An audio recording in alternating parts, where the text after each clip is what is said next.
Hola, muchas gracias por acompañarnos. Este conversatorio se llama La Agencia de lo Geológico y participan Elena Damiani, artista, Juan Carlos Gómez, geólogo, y yo soy Nicolás Gómez, curador de la exposición Ensayos de lo Sólido de Elena Damiani en el MAC Lima y director también del mismo museo.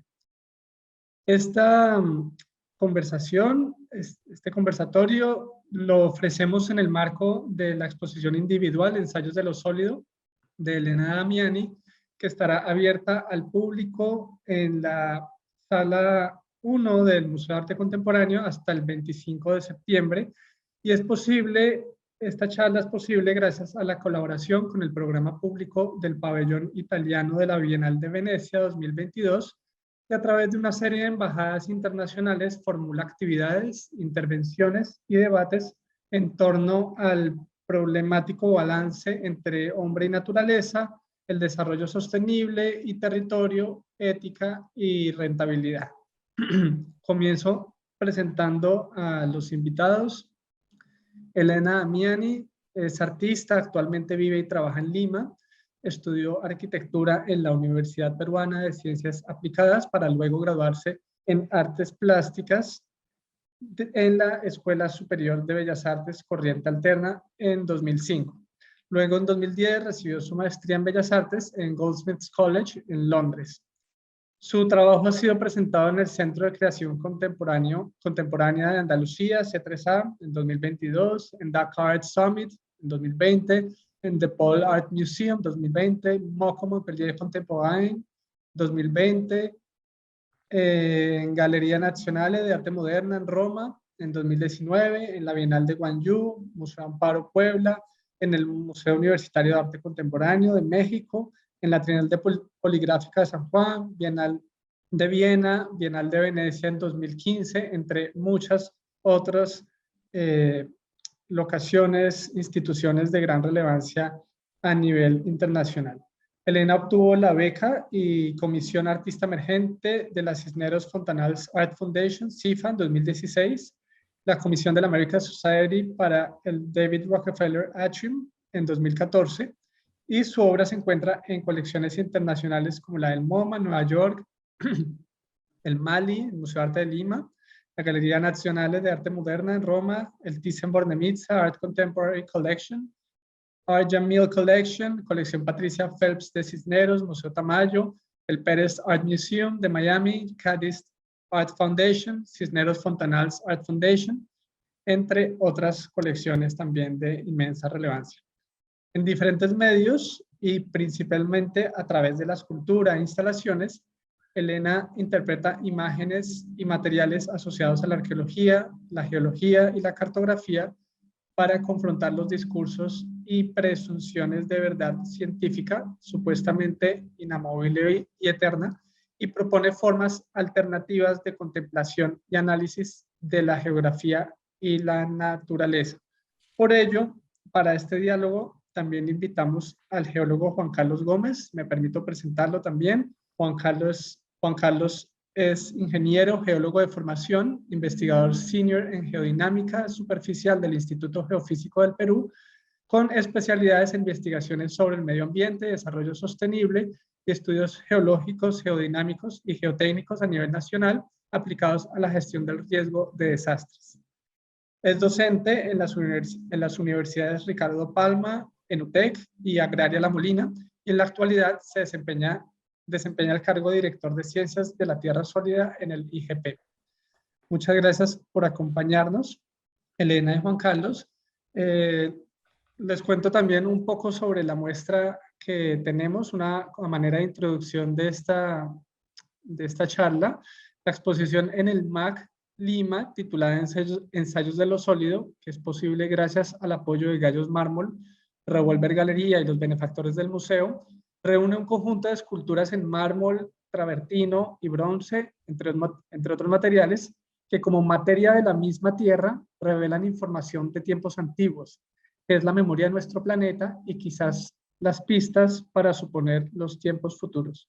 El proyecto desarrollado en el MAC Lima toma como punto de partida una página ilustrada del libro Thoughts on a Pebble, A First Lesson in Geology, de 1849, que es un breve libro originado a partir de las respuestas que el geólogo británico Gideon Mantell le dio a su hijo sobre un canto de piedra encontrado en el lecho de un arroyo. La ilustración muestra un pequeño guijarro redondo que contiene varios fósiles y tiene como inscripción Sermons in Stones de Shakespeare. Esta ilustración es diciente de cómo una roca común y corriente, familiar para todos, es un indicio que da cuenta de una totalidad, un pequeño fragmento que contiene la información de procesos y fenómenos destructivos o generativos que han ocurrido durante millones de años y le han dado forma a la Tierra y a la vida que ha vivido en ella. Así, a partir de esta ilustración y a partir de el proceso que Elena ha tenido de indagación y trabajo con los materiales ya señalados, con el mármol, con el travertino, con el granito, se conformó esta serie de piezas, esculturas, que están tanto dentro de sala como al exterior del museo, instaladas en un espejo de agua que rodea el Museo de Arte Contemporáneo, y que a través de ellas podemos interpretar, suponer esta posible información de la vida de la Tierra. Entonces, para empezar y para ya entrar como en el tema a fondo, le pregunto a Elena desde una mirada artística, desde su propia experiencia, desde su relación creativa, afectiva también con los materiales que usa. Le pregunto, Elena, ¿qué pasa entre las piedras? ¿Qué hay entre las piedras que te entusiasma, que te motiva, que te llama la atención? Yo creo que entre las piedras, a partir del trabajo que vengo haciendo, de la investigación que he hecho para cada proyecto, lo que puedo percibir es que entre las piedras hay rastros, flujos, procesos y evidencias de vidas pasadas. Que así como están las piedras separadas entre sí, también ocurren articulaciones entre piedra y piedra, ¿no? Recuerdo un gráfico que posiblemente vi en algún libro de geología, que era un dibujo como de un muro que estaba compuesto por piedras, pero no era un muro hecho perfecto con piedras que calzaban perfectamente, sino más bien era un muro construido a partir de piedras sueltas, como una especie de ilustración del mundo subterráneo o qué hay más allá de la superficie terrestre, ¿no? Y en este gráfico lo que se podía ver o lo que yo percibí era que cada piedra tenía un valor en sí mismo, pero que al mismo tiempo tenía valor en relación al resto de elementos, al resto de piedras, y que la resistencia de esta estructura o cuerpo no dependía solamente de la solidez de cada piedra, sino de la solidez o de qué pasaba entre estas piedras, ¿no? Entonces, no sé, sabemos que los materiales que conforman lo que nosotros normalmente llamamos tierra, o que hay entre las piedras, puede ser grava, arena, arcilla, limo, agua, restos orgánicos, pero también hay espacios vacíos, hay cavidades, y creo que esto forma como un complejo sistema o estructura que está llena de rastros en donde se registran los procesos generativos que traen o de donde viene la vida y los procesos destructivos en donde termina la vida, ¿no? Estos rastros permanecen como grabados o tallados en todos los patrones de información de la materia geológica. Entonces es interesante no solamente ver a las piedras, sino también a todos estos materiales y movimientos, flujos que ocurren en esta materia que relaciona las piedras, ¿no? Pienso que si miramos hacia estos materiales, podemos tener una mejor visión de una memoria de la Tierra que va más allá de la vida, o que va más allá de la historia, o de la distinción entre lo orgánico y lo inorgánico, ¿no? Si miramos hacia el interior de la Tierra, creo que podemos descubrir estos procesos y eventos naturales que han ocurrido en diferentes escalas, en escalas de espacios diferentes, en escalas de tiempos diferentes, y que la observación de estos procesos permite construir una mejor visión o un mejor entendimiento de nuestro entorno. Es decir, si imaginamos qué ocurre más allá de la superficie o de la delgada corteza terrestre sobre la que vivimos, deberíamos, creo, dejar de lado este pensamiento común que normalmente usamos cuando decimos tan sólido como la roca o tan sólido como la piedra, porque no es que esto sea una masa o un cuerpo consolidado y compacto, sino que creo que es el mundo subterráneo o es un mundo interior que es un sistema de materiales que están interconectados y en constante cambio, ¿no? Que retienen la singularidad de cada material, pero que además están compuestos por fragmentos, capas, algunos medios que son sólidos, algunos medios que son porosos, algunos vacíos, eh, restos orgánicos, y todos estos son muestras de estos procesos generativos y destructivos que ocurren en la naturaleza. Y creo que eso es algo que trato de alguna manera de evidenciar en mi obra, ¿no? Especialmente en la exposición de ensayos de lo sólido. Muy bien. Evidentemente, pues Elena trabaja y sus proyectos parten como de una investigación muy profunda que incluye como una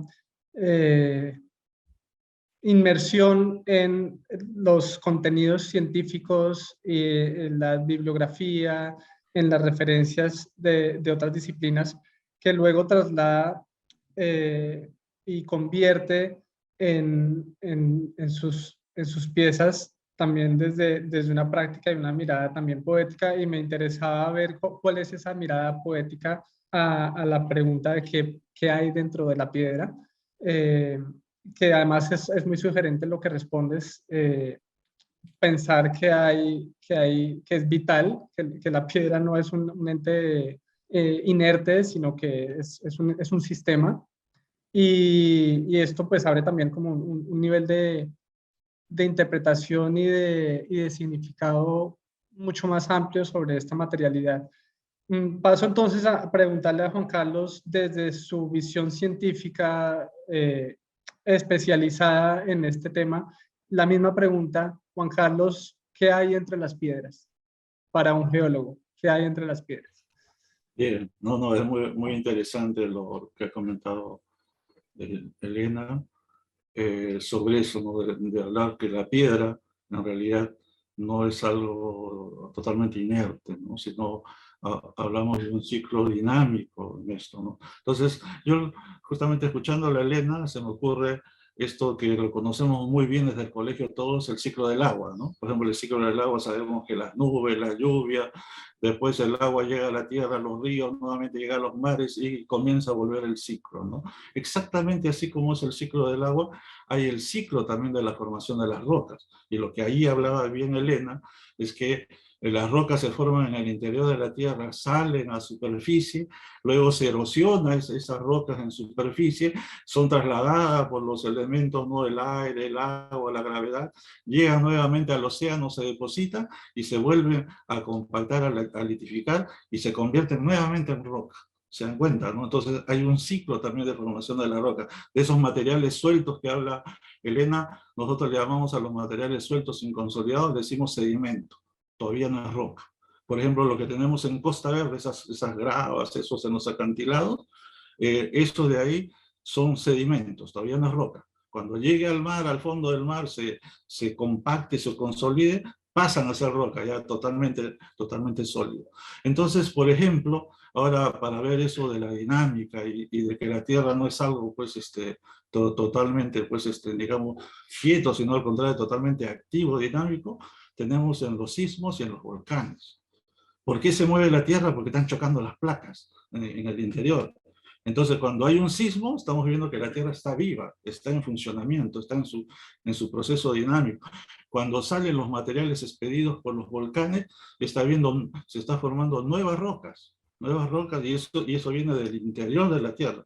Lo que conocemos de la corteza, con la perforación más profunda, son 11 kilómetros de 6.300 kilómetros aproximadamente que tiene el radio de la Tierra. Es decir, si vemos una naranja no conocemos todavía ni siquiera la cáscara, pero sin embargo con eso, con los conocimientos indirectos de la geofísica y todo, más o menos entendemos más o menos todavía cómo es la dinámica de la Tierra. En eso podemos llegar y concordar con lo que nos cuenta Elena, de cómo es esta piedra que hablamos, que para nosotros son roca en consolidado, sedimento cuando está suelto, en realidad tiene una gran dinámica en todos los procesos que vemos a diario. Eso es lo que te puedo decir por ahora. Muy bien, no, muchas gracias. Elena, volviendo a tu trabajo, te quería preguntar, ¿cómo usas eso que te interesa de las rocas o en general del material geológico para hacerlo obra de arte? ¿Cuáles son esos procesos a los que acudes de transformación de la materia, de manipulación, de descontextualización de esa materia y quizás incluso, creo yo, de unas fórmulas muy sencillas de exhibición y de presentación de esa materia en los contextos del arte, pero desde tu experiencia y mirada, ¿cómo lo usas? ¿Cuáles son tus procesos? Yo creo que mi proceso en el momento de producción puede dividirse en dos tipos de trabajo. Primero está, por un lado, todo el trabajo que hago en papel y en video, que es un trabajo extenso de recopilación, de investigación, de recopilación y clasificación de material encontrado, que generalmente proviene de archivos o de libros antiguos, de ciencias que estudian la evolución e historia de la Tierra, como la geología, la geografía, la astronomía, para recontextualizar y fragmentar este material y recomponerlo en forma de collage o de videos, y así de alguna manera crear una poética con una mirada singular al paisaje, o crear espacios donde múltiples tiempos y topografías se fusionan, ¿no? Y adquieren diferentes capas de significado. Y por otro lado, está mi trabajo de escultura e instalación, en donde uso materiales geológicos provenientes de la Tierra, en donde me interesa, o lo que busco en las esculturas, es de que de alguna manera visibilizar o señalar o que se presenten estos rastros del paso del tiempo a lo largo de toda esta historia planetaria o de evolución del planeta en las esculturas, ¿no? Que ya está dado en las piedras, ¿no? Pero que de alguna manera se ponen a cara o se evidencian en la forma en la que las esculturas están trabajadas y en la forma en la que se presentan. Me interesa como que darle una nueva dimensión a las piedras más allá de su categoría científica o de su morfología, que si son un granito, si son una piedra caliza, o de dónde provienen exactamente. Me interesa que las obras evidencien la plasticidad de los objetos, la plasticidad también o la manipulabilidad de la información que nosotros ponemos sobre estos objetos o materiales geológicos. Y me gustaría pensar también que cuando trabajo estas piedras, se despierta en ella una ambigüedad que yacía latente. O sea, nosotros podemos percibir las piedras o el material geológico como cuerpos inertes, como cuerpos casi inmutables, ¿no? Pero pienso que al ser trabajados, se abren nuevos caminos y nuevos significados, y estas resultan como una especie de registro o de testigos que evocan a la memoria de la tierra, que evocan a la memoria colectiva y a un tiempo previo de la historia, ¿no? Entonces se pueden generar toda una serie de lecturas a partir de la pura observación de la piedra en la escultura, ¿no? Creo que en todo mi trabajo hay como una búsqueda de tratar de entender cómo funcionan sistemas de gran escala, sistemas que son de una escala mayor a la vida humana, ¿no? Que nos superan, como esto que digo del tiempo planetario. Y creo que a partir de las esculturas se puede ver casi de manera directa eh, este paso del tiempo y cómo lo confrontamos con esta idea que tenemos del mundo en el que vivimos, ¿no? De nuestro entorno. Más allá de lo que sabemos de cuestiones científicas, sino que también las obras como que inviten a reinterpretar escenarios naturales y procesos o eventos naturales del mundo en que vivimos, ¿no? Darle nuevas lecturas a un tiempo geológico, a una historia que realmente no es lineal, y un nuevo significado también a la evidencia de cómo clasificamos las cosas como humanos, ¿no?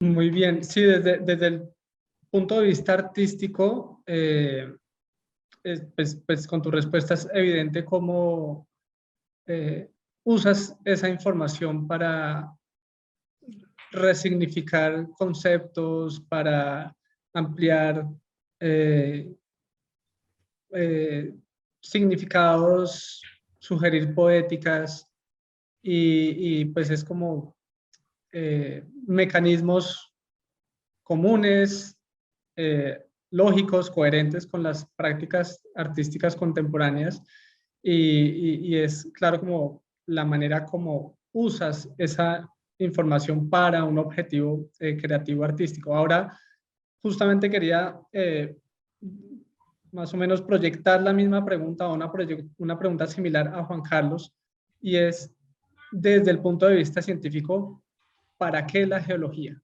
¿Para qué? ¿Para qué nos sirve? ¿Para qué es la geología? Y te lo pregunto también considerando las audiencias que quizás tenemos para este caso en particular, son audiencias cercanas al campo del arte, presumiblemente, y, y nos parecería muy interesante verlo desde el punto de vista científico.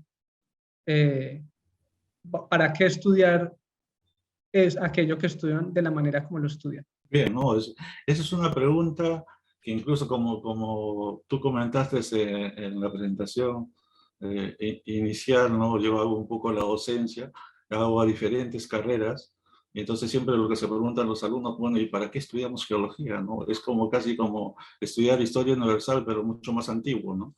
Entonces dicen, bueno, ¿y para qué, no? Si yo voy a ser ingeniero, entonces, ¿para qué necesito tanta historia, no?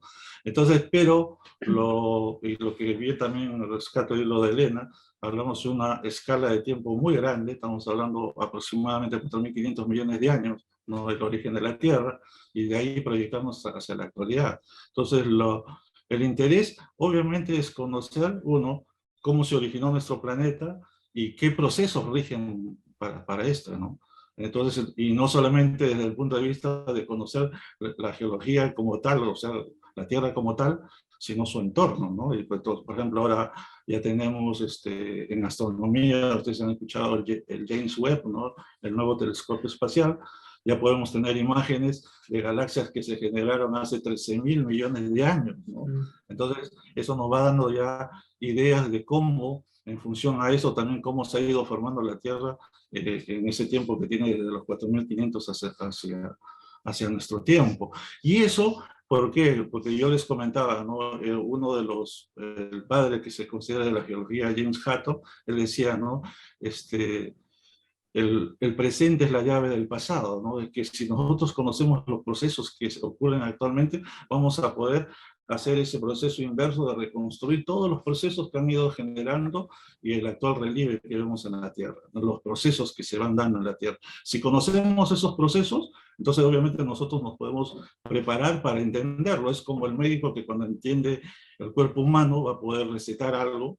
Entonces, si nosotros entendemos cuál es la dinámica de la Tierra, todavía nos falta mucho, no lo conocemos muy poquito, como decimos, entonces vamos a poder conocer exactamente cómo es que funciona la Tierra y cómo podemos preservarlo hacia adelante, ¿no? Eso es un poco la filosofía para estudiar la geología, ¿no? Muy bien, muchas gracias. Ahora, entrando un poco más, enfocándonos en la exposición, en las piezas que están exhibidas en el MAC Lima, quería preguntarle a Elena que nos amplíe también información sobre el origen de las piezas, el origen material de las piezas, pero además considerando que, ya lo hemos mencionado, en su mayoría son piezas hechas en roca, en granito, en mármol, y en su mayoría de locaciones particulares, locaciones puntuales de minas o de entornos geográficos acá en Perú. También que nos cuente cuál es su vínculo personal con el paisaje local, y también ese vínculo, cómo la ha motivado a construir su carrera artística y a consolidar los procesos creativos que ha consolidado. Los materiales geológicos o las piedras que he usado para elaborar las esculturas que están ahorita en la exposición del MAC son en su mayoría provenientes de Perú, salvo algunos que son algún par de granitos. Me parece que hay dos de España, un mármol de España, un granito de España, pero en su mayoría son travertinos y mármoles peruanos. El travertino que utilicé para las piedras, para la pieza cuñas, que está en el piso de la sala, y para la pieza entre los sedimentos vitales que se encuentra en el espejo de agua fuera del espacio, es proveniente de una cantera de Cerro de Pampa en Concepción, en el departamento de Junín. Eso es Sierra Central peruana. Y los mármoles, estos mármoles negros que componen la obra Soles en la Sombra, son extraídos de la cantera de San Alfonso en Casma, que es en el departamento de Ancash. Ambas son regiones que son contiguas a Lima, entonces en realidad no son muy lejanas, y estarán más o menos alrededor de 5 a 7 horas en carro desde Lima, ¿no? Entonces, si bien tenemos muchísimas canteras en el Perú y principalmente en la Sierra Central del Perú, y son cercanas, no siempre es tan fácil el transporte de estos bloques por la dificultad de las carreteras, por los costos del transporte, y me imagino que por cosas logísticas de traer bloques tan grandes y tan pesados, ¿no? Cada camión, por ejemplo, trae solo 2 bloques de Junín o de Ancash a Lima, ¿no? Mi interés por el paisaje, si bien no he ido a estas canteras hasta ahora, no las he visitado canteras en Arequipa, pero no he ido hasta ahora a las de Junín, que son las que más me interesan.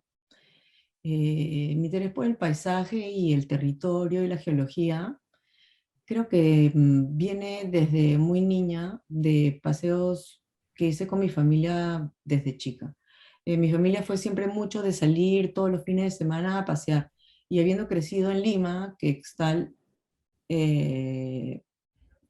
alrededor, o sea, que está como alrededor, no, que tiene alrededor diferentes tipos de territorios, o sea, es una franja desértica junto a la costa, pero también si manejas media hora y ya estás en Ceja, empiezas a ver montañas y el inicio de la cordillera, y si manejas 8 horas más ya estás en Ceja de selva, entonces tienes como múltiples tipos de territorio y de paisaje alrededor. Y creo que ver esto desde niña eh, me ayudó a construir una imagen mental de cómo podría ser el resto del mundo a mi alrededor, ¿no? Creo que Ujú. estos viajes desde niña desarrollaron en mí como un interés por la exploración y también por la geología, porque nos dedicamos con mis hermanos, mi papá y mis tíos a ir en caminatas largas mayormente por la costa de Lima o por el sur del Perú, en donde buscábamos piedras, íbamos buscando, no sé, venas de granate o alguna piedra, un cuarzo, alguna piedra especial que encontráramos, ¿no? Y recuerdo que cuando íbamos en estos paseos, ver un paisaje siempre súper árido, siempre del mismo color, casi como cubierto de un manto de polvo. Estos eran los paseos por la costa, ¿no? Más bien cuando íbamos a la sierra, eh, recuerdo ir por carreteras que a veces pasaban entre montañas, que a veces ibas al costado de acantilados, que eran también caminos súper secos y que después de horas llegabas de pronto a un valle, en donde siempre buscamos como una parte tranquila del río para poder descansar e incluso meternos al río. Y creo que todo esto, todos estos recuerdos ahora reverberan en mi obra, ¿no? Esta curiosidad por buscar materiales cuando caminaba con mi familia, más o menos es similar a la curiosidad que tengo cuando voy a buscar nuevos materiales que podrían servir para obras. Eh, y más allá de mi niñez, cuando estudié arquitectura, y después cuando estudié arte, mi interés por el paisaje y la geología continuó. Cuando estudié arquitectura, me interesaban principalmente estudiar arquitectos que presentara construcciones que estaban en relación con el paisaje natural, como por ejemplo Barragán o Tadao Ando, en donde sus arquitecturas no eran cosas impuestas, sino más bien eran construcciones que buscaban armonía con el entorno, ¿no? Y cuando estudié arte, o sea, esta relación entre naturaleza y espacio construido siempre me interesó. Y cuando estudié arte, este interés por la naturaleza y el paisaje natural se fue expandiendo y también creo que profundizando hacia cosas más específicas como la geología, la arqueología y la cartografía, y es así que empiezo a trabajar con materiales geológicos, a trabajar con mapas encontrados y a revisar cada vez más material proveniente de ciencias que estudian la Tierra, ¿no? Vale. Le quería preguntar a Juan Carlos, a partir de las piezas de la exhibición de Elena, algunas de las cuales ya un poco mencionó y describió, y Juan Carlos ya las conociste, y quería preguntarte, Juan Carlos, esos travertinos, esos mármoles que Elena usa, ¿qué nos pueden comunicar sobre estos territorios, en particular sobre el paisaje peruano? ¿Qué hay en esos materiales que puedan describir una particularidad del territorio peruano o de la geología en el Perú?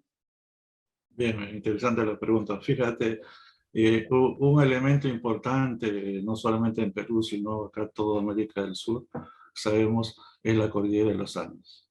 Entonces, la formación de la cordillera de los Andes se dio más o menos aproximadamente hace unos 200 millones de años. Comenzó a formarse la cordillera. Ya la que conocemos, la que cruza todo nuestro país, parte de Ecuador, Colombia, ¿no? Y hacia el sur. Entonces, las rocas calcáreas tuvieron gran auge de formación en el Cretáceo. Estamos hablando más o menos 80 o 90 millones de años atrás, vean ustedes, ¿no? O sea, cuando ya estaba en plena formación la cordillera, ingresó un gran mar en toda la parte central de lo que es actualmente el país, y ahí comenzó a depositarse esos materiales calcáreos que después se fueron consolidando como roca. Entonces, para tener el mármol, necesitamos como elemento principal la caliza, el material calcáreo.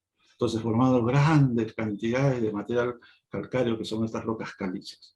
Luego, ya en el terciario, cuando sigue levantándose la cordillera de los Andes, en el terciario estamos hablando de los últimos 20 millones de años hacia adelante, hay un vulcanismo muy fuerte, entonces hay un ascenso del magma, ¿no?, del interior de la Tierra, y ese material fusiona esa caliza que ya existía, y entonces la transforma, de ahí que se llama una roca metamórfica. O sea, el metamorfismo es transformación, cambio de la forma, no cambio de la forma de la composición química de esa roca, y se convierte en mármol. Y entonces, imaginemos primero la cuestión de escala de tiempo, ¿no? ¿Cuánto tiempo ha tenido que pasar primero para que se emplacen esas calizas, se formen esas calizas, y luego otros tantos de millones para que ascienda ese magma y se generen esos mármoles que, por ejemplo, nos cuenta de la cantera de Concepción en Junín, ¿no?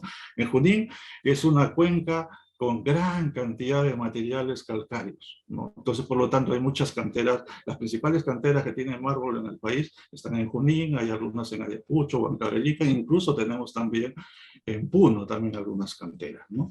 Entonces, por ahí, esa parte. Ahora, los travertinos es un grado menos de metamorfización que el mármol, ¿no? El mármol tiene mayor temperatura para su formación. Entonces, y si hablamos de los granitos, ya el granito es un ascenso, es una roca netamente cristalina de ascenso de magma, cristalización de magma, pero en el interior, y después se va levantando y aparece en superficie.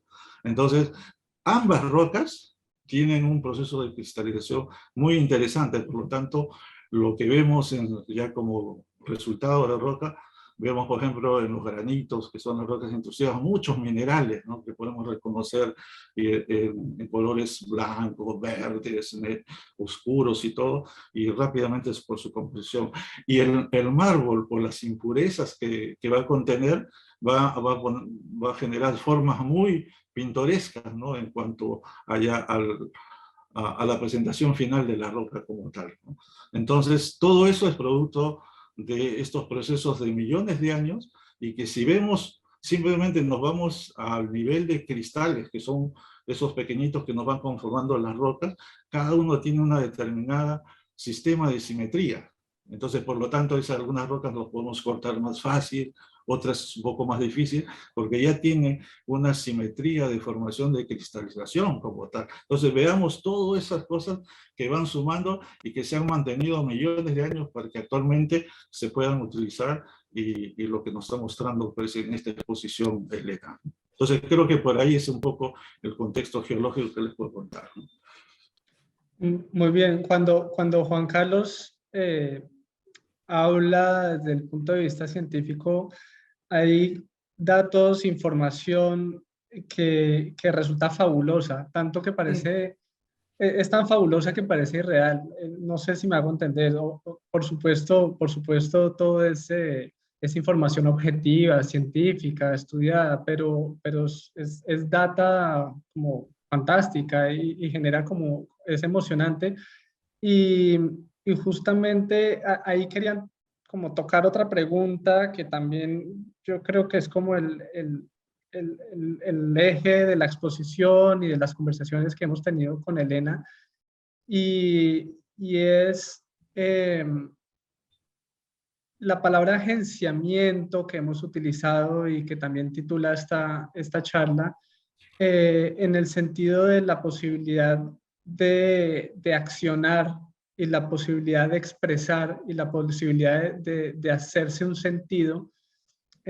Cuando Juan Carlos habla desde el punto de vista científico, se expresa algo que pareciera fantástico, que pareciera emocionante, que pareciera como que tuviera en sí mismo una poesía, ¿no? Y como que este componente científico tuviera en sí mismo una poesía, que es justamente el campo de interés también del arte, ¿no? Y es el campo de discusión del arte. Entonces ahí encontramos como unos cruces entre la ciencia y el arte supremamente interesantes desde ese lugar. Entonces quería como que Elena nos comentaras un poco más, quizás ya has mencionado algo, pero profundizar esa reflexión sobre lo que significa el agenciamiento de lo geológico, pero con relación también al agenciamiento de una obra de arte, como lo geológico está cargado de posibilidad expresiva y posibilidad de,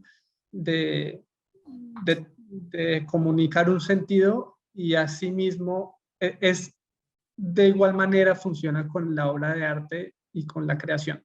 Yo creo que algo que acabas de decir me resulta súper interesante, que es, por ejemplo, cuando estaba contando Juan Carlos de todos estos procesos que pasan en la tierra para que se formen los mármoles, los travertinos, los granitos, y es que cuando él los describe, a mí por lo menos me crea casi como una imagen visual, es súper visible, no es algo que yo entiendo como concreto.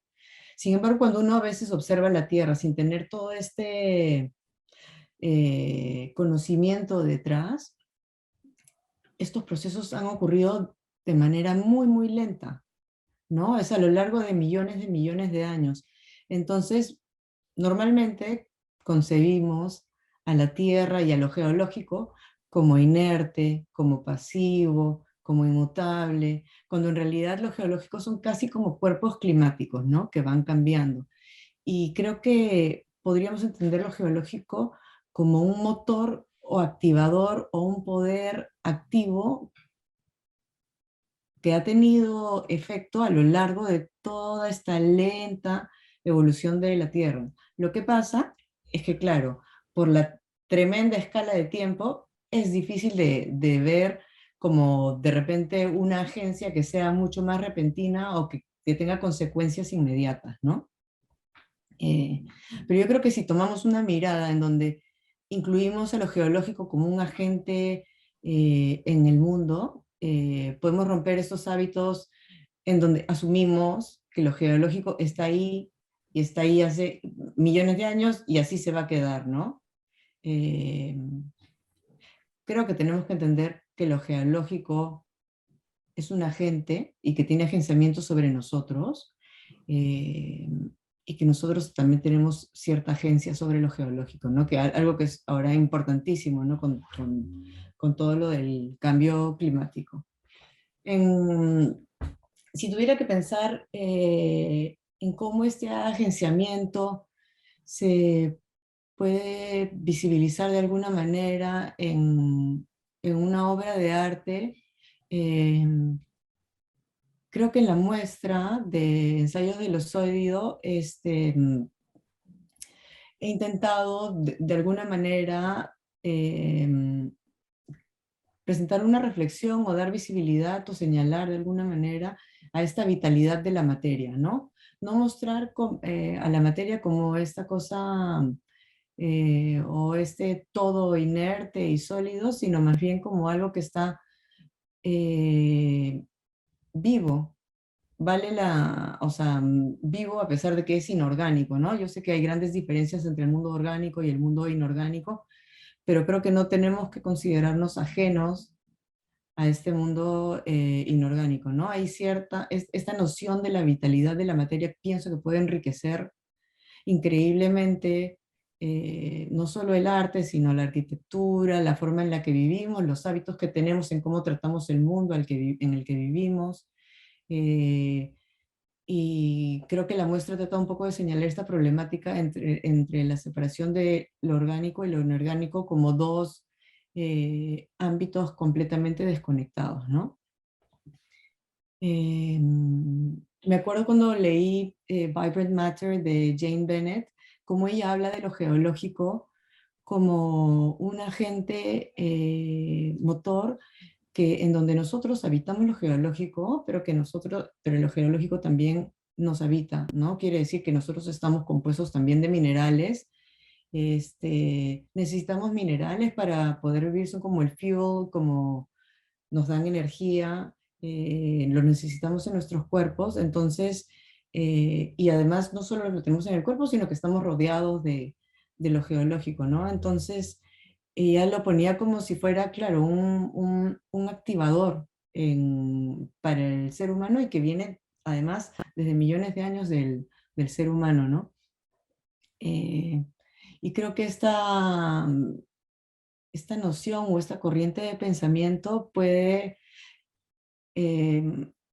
enriquecer la forma en la que vemos el mundo y facilitar también que nos prestemos a mejorar la relación que tenemos con el entorno, ya usando tecnologías que ya existen, ¿no? Que ya están dadas, para un poco frenar lo que nosotros estamos causando como agentes sobre la naturaleza, ¿no? Vale, ahora Elena, entraste a un terreno que nos interesa bastante, a un punto de conversación que nos interesa y le pregunto a Juan Carlos desde ese lugar. Mencionaste, Elena, también como el desafío que tenemos frente al futuro. Juan Carlos mencionó una cita que es: el presente es la llave del pasado. Pero sí que la mencionó con relación a una respuesta a otra pregunta que dio anteriormente, pero quería preguntarle sobre la posibilidad de proyección de un futuro, ¿no? Y cómo justamente ese futuro está, esa proyección de futuro, no solamente desde el punto de vista de lo que ocurra geológicamente, pero sí cómo la geología puede participar de una proyección a futuro consciente de los desafíos medioambientales que se puedan dar también en otros aspectos como los recursos como el agua, la contaminación del aire, cambio climático, etcétera. ¿Cómo participa la geología en esta proyección a futuro y en esta reflexión sobre los desafíos medioambientales que tenemos? Bien, sí, eso es parte de la visión que tenemos en los que vemos todo lo que son ciencias de la Tierra, cómo esto va a aportar para poder ver esta problemática del cambio climático, enfrentarlo como tal. Y una de las cosas, de los desarrollos tecnológicos que hay en la actualidad, por ejemplo, son los diferentes campos naturales que la Tierra misma nos provee. Es decir, el campo de gravedad, el campo magnético, los campos eléctricos, todos esos campos que son naturales, con la tecnología ha avanzado con el tiempo y esos métodos, utilizando esos campos, es decir, utilizamos equipos para medir el campo eléctrico en subsuelo y podemos ver las características del agua en el subsuelo. Utilizamos instrumentos para medir el campo magnético y con eso vemos la susceptibilidad magnética que tiene cada uno de estos minerales que estamos comentando en el interior. Entonces podemos ver sus características, podemos ver cómo se comporta, pero también podemos ver cómo este campo magnético se está comportando a lo largo del tiempo, pero con una mayor precisión, exactitud. Este mismo magnetismo lo vemos para ver procesos antiguos y proyectar qué es lo que continúa en este proceso de la dinámica de la Tierra, ¿no? Y dentro de eso, obviamente, va a estar todo esto asociado a estos procesos de cambio climático, ¿no? Entonces, y ya obviamente, viendo todos los tipos de ciencias a través de esas esferas imaginarias que estudiamos la Tierra, ¿no? Decimos litosfera, eso de las esferas, litosfera, atmósfera, hidrosfera. Entonces, en cada uno de esos ambientes de la Tierra, vamos estudiando cada uno de ellos, todos su caracterización, su fenomenología como tal, física, para entender ese comportamiento y proyectarnos hacia el futuro. Entonces, por ahí es donde se va yendo ya como una parte prospectiva, ¿no? De ir hacia el futuro, conocer bien todos estos procesos dinámicos grandes que tiene la Tierra y el desafío con eso para justamente tomar medidas apropiadas, ¿no? Yo creo que por ahí va un poco esta visión al futuro. Muy bien. Bueno, con la ilusión de que sea un mejor futuro, acá terminamos esta conversación y les agradecemos muchísimo a Elena y a Juan Carlos de parte del MAC. Y nada, la audiencia que esté conectada, que vea esta presentación y que tenga la posibilidad, que esté en Lima, bienvenida, puertas abiertas para visitar la exposición Ensayos de lo Sólido de Elena Damiani, que estará hasta el 25 de septiembre. Y bueno, muchísimas gracias. Un saludo.